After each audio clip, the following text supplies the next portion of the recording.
Hey everybody, this is Dream until we have the next day's Tuesday at 7 p.m. matchups. We have a pretty big slate today. I think it's 12 games. Or sorry, yeah, 12 games. So there's a lot of games. I've narrowed down quite a few players at each position as well as some pitchers. I actually have a lot of decent pitchers today, so it's going to be a little bit easier to fit in big guys if you really want to. We've had a few days where there really wasn't much pitching great available. In fact, yesterday, all the pitchers were mostly bad, so, hopefully everybody did well with their lineups anyway. And we will get into this matchup here. So, first off, I'll go ahead and go with the teams that I think are stackable. We have the Atlanta Braves, the Minnesota Twins, Oakland A's, Milwaukee Brewers, Houston Astros, and then we might want to, if you can get the right one, potentially the Detroit Tigers right-handers. I don't know that there's going to be very many in the lineup, but they look like they have a real plus matchup today. So without further ado, let me go ahead and get into those matchups and see what pitchers we want to potentially use in our lineup. So I really have three top-tier pitchers. Those are Max Fried, Framber Valdez, and then Aaron Nola. Max Fried is my favorite pick by far because for one he's at home, which is he's a been good really both ways, but he's just been good overall. The second is he's against Colorado, who's very bad on the road. So they've been fun to attack with pitching lately, and he's a really good pitcher, and he does get a decent amount of strikeouts. Colorado is not the most strikeout friendly team, but they will probably strike out enough to make him relevant.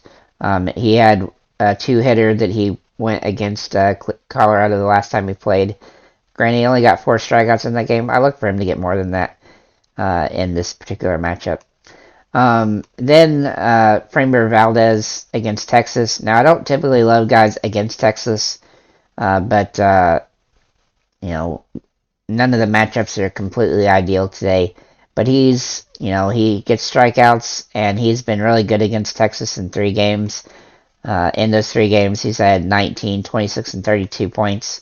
So that's pretty solid for what we want at the pitcher position. And he gets enough strikeouts, so he's going to make it worthwhile as well. And then the third tier one guy that I got is Aaron Nola. Now he's in the weakest position because for one he's in a hitter's ballpark, and then he's also going against Arizona, which is a little bit harder, a little more annoying from a pitching perspective. So overall, that's two things he's kind of going against him. He also hasn't gone up against Arizona, and he, while he does do better on the road, it's just a tougher matchup. But with that said, he's going to have the opportunity because Philadelphia, they have a pretty tough matchup from a catching or pitcher perspective too, and so they're not, getting that his win-loss record is 9-10. Hopefully, he can stay on the edge of that. I kind of figure that he's kind of right underneath of Max Fried and Valdez simply because he's got the toughest matchup of the three, but he does have actually just as much upside as those guys, so that's why I kept him in the top tier. Then I have three guys that are a little bit less expensive that you could alt to. The first one is Blake Snell. Now, he's against San Francisco, which is kind of tough, but it's at San Francisco, so that does help.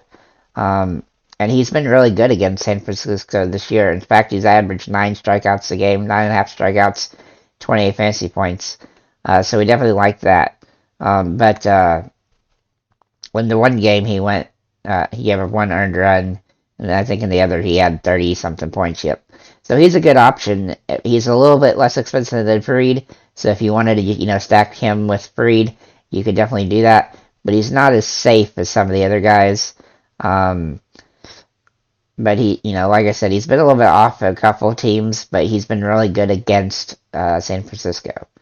Then the next guy that I like is Kevin Gossman for Toronto, and not even an ideal situation against Chicago Cubs, but he's discounted and he still gets strikeouts enough to make it worthwhile. And then also he's been really good on the road, so we could look at him. Sorry, he's at home this time though. That doesn't matter. But he's been hit or miss, as you can see. But he has a lot of upside when he does well. So, and then finally, I have George Kirby as an option. He's against Detroit. I mean, Detroit's not very good at all. Now, so I was questioning whether to use this guy until I looked at Detroit's lineup. Like probably 6 or 7 of the guys in their lineup are going to be lefties tomorrow or tonight, and he's really good against lefties, but he's really bad against righties. It's really kind of crazy how different his averages are against the two different different batting stances. But Detroit is left heavy, so he shouldn't have too much issue with the team. Um, he hadn't played them this year, but he's still getting about 5 or so strikeouts a game. And if he can get that up a little bit higher, because Detroit's not very good, then he could definitely pay off for you. He just needs to get 22.5 points or whatever for it to be good for you. So he's a possibility. He's a little bit cheaper than any of the other guys I mentioned. He's the cheapest guy that I have that I think is probably worth taking a look at. Obviously not ideal compared to like Fried or Valdez, but he's still pretty good. So that's what I have for the pitchers. I think we have a solid group of pitchers to choose from today, and hopefully, obviously, not every pitcher is going to be perfect, but hopefully the pitchers that you do use will work out for you. All right, so then at catcher, I have two kind of Hail Marys. One of them is Shea Langerly's. Oakland has a very plus matchup against Washington, which is crazy to think about. But hey, everybody's just kicking Washington right now. Fetty is pitching for Washington, and I love to target that guy. Now, Langerhayes, like, I'm still keeping him as a Hail Mary because he's still prone to striking out like every game a whole bunch of times. But he also has home run potential and even triple potential. So he's somebody that you have to, consider, so to speak, as a cheap option as a Hail Mary. The other Hail Mary is Omar Narvaez for Milwaukee. Now, I really like him as a player. I've used him for years in DFS. Now, though, he's not hitting the ball as well, but he has home run potential, and he hadn't hit the ball particularly great, but he actually hit home run he hit 6 points, I think, yesterday, and I think he can kind of do that kind of thing again, and you only need him to get like 6 or 7 points for him to, pay off at his position, at his price, but still, he's kind of a Hail Mary because he can, hit a home run. And when Milwaukee's got a good matchup, then he's somebody, when he's in the lineup, that he's worth taking a look at. And then I have two secondary catchers. One of them is MJ Melendez for the Kansas City Royals. Now, he is kind of a tougher matchup, but Goyolito has not been particularly great. And he's kind of due for a home run based on what he's been doing lately. He's been pretty good against the White Sox, though, in 12 games, so we definitely like that. And then the other one is Sean Murphy. He's probably one of the only guys on Oakland that's, with a couple exceptions, that can really hit the ball well. And he's been hitting pretty well at 286, and he has home run potential. He's kind of due for one, in fact. So he's somebody that I'm interested in as a secondary position. But going up against Fetty, he definitely has home run potential. So he's somebody I wanted to keep on the list of possibilities. And then I have two top tier options. And they're actually both from the same team, so one of them may not play, but usually they do. Sometimes they do play because one of them is in the DH. So Travis d'Arnaud, he's my top overall option. He's been hitting 353 and 8.9 points per game, and he's got a very plus matchup against Colorado pitching, which he likes to just completely mash. I mean, he's probably my home run player of the day, assuming he plays. Jose Urena is who he's got up against. He's just not a good pitcher at all. And so I definitely like him as an option. And then the other is going to be William Contreras for Atlanta as well. He's not quite as good as d'Arnaud, but he's been really solid this season, though he's a lot more expensive. I can't believe d'Arnaud is so cheap still, at only $3,600. But hey, I'm not going to complain. But Contreras is a good alternate, especially if he plays and d'Arnaud doesn't. But my goodness, I hope that he does. I hope that they do play d'Arnaud, because if they don't, then they're just missing out. But if you need an alternate or you can afford to pay up, then he might be worthwhile. Him and Sean Murphy both are kind of in the same price range. Anyway, let's go ahead and get to first base. In first base, we have a few top tier options, and then a couple secondaries.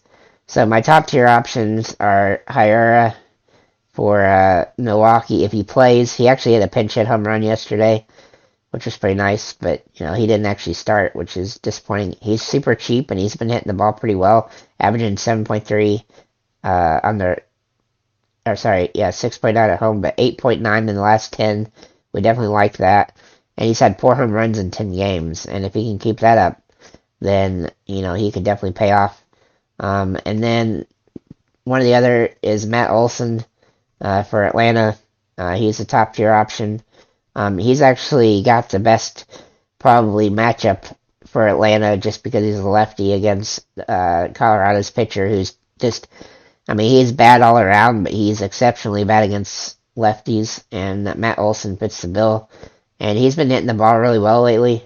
He's only had, I think, one bad game in the last 10, and so we expect him to potentially hit a home run as well.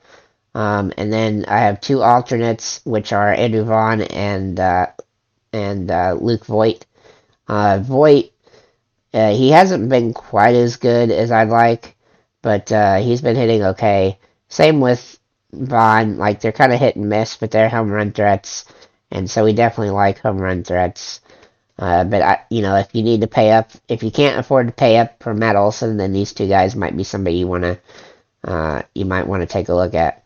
Here's Vaughn, just so you can see his 237, 6, but he's home run potential.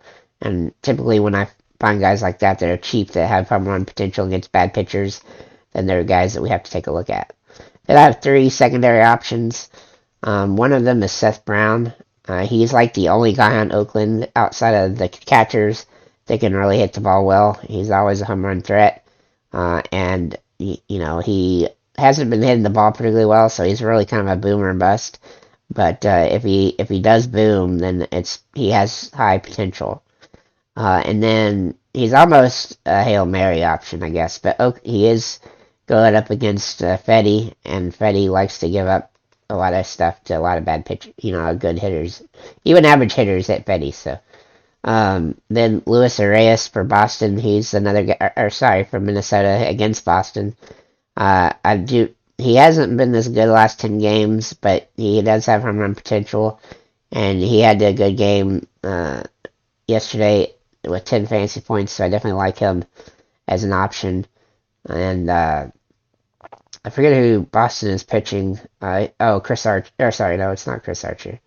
Yeah, that's their pitcher. Who is it? Yeah, Cutter Crawford. He's been absolutely abysmal, so I look for Minnesota guys. A couple of them are kind of in, having some issues, I guess. But he definitely gives them an option to, go up against. And I have one more guy, which is Nate Lowe,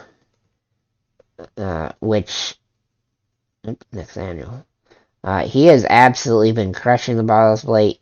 He had 6 home runs the last 10 games so far, and he's averaging 15.7 and 419 batting average. Outside of Albert Pujols, nobody's hitting the ball better than this guy right now, or maybe Judge. But he's kind of a secondary tier simply because his matchup is really rough. He's at Texas, which it's going up against Premier Valdez, and so you do have to be kind of aware of that. And so that doesn't make him ideal, but again, he's so hot. Sometimes those hot guys will hit just about anybody. So just keep an eye on him.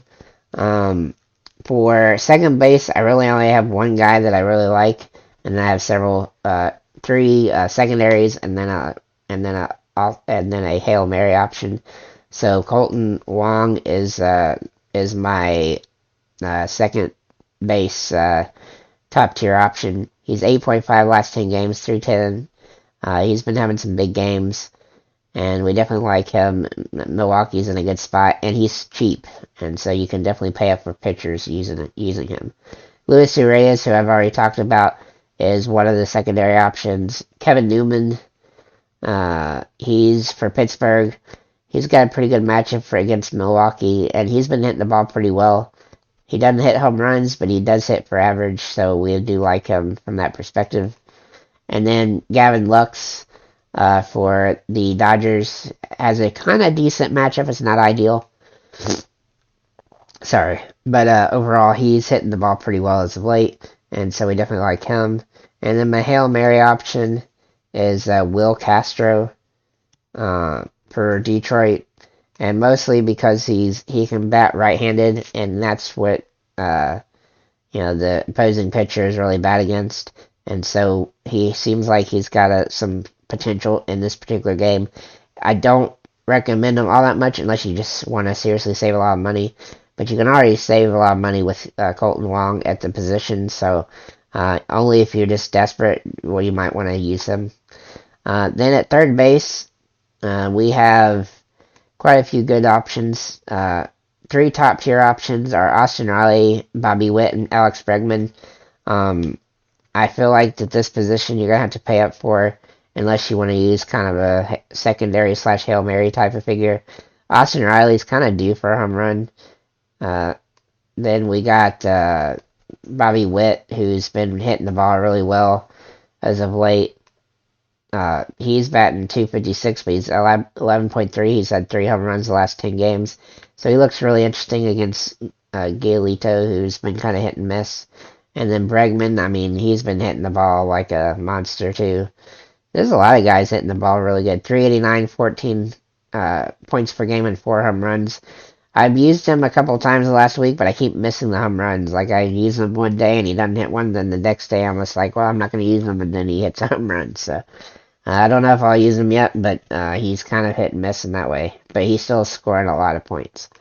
Gio Urshela is one of my secondary options. He's cheap, and he's been hitting the ball pretty well. That's Hayes for Pittsburgh is in a similar situation. He hadn't been hitting the ball quite as well, but he still hits pretty good.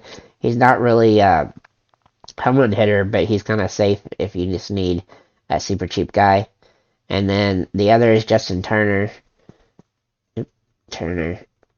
He's been absolutely mashing the ball, 2.4, 375. Not as cheap as some of the other guys, but he's definitely somebody on the radar. And then my Hail Mary is Emmanuel Rivera for Arizona. He's been just scoring points. I mean, look at these games. 11-8, 16-4, 14-8, etc. He's been hitting the ball really well, and so he's a good Hail Mary option. He would almost be at the next, like into a secondary pick if it wasn't for the fact that he's, been really hit and miss all season. Then at shortstop, I have Mr. Pena for Houston, who's been kind of slumpy, but he's gone up against a pitcher that could definitely give him the advantage to get out of the slump he's in. He's kind of a secondary option. So is O'Neal Cruz, who just has a terrible batting average, but when he does hit, my goodness, he just smashes the crap out of the ball. So he's an interesting option because he's really just a home run or bust kind of hitter. And then 2 other secondary options here are Dansby Swanson and Kevin Newman. Kevin Newman I already talked about, but Swanson, he's been hitting the ball pretty well. He's averaging 9.5.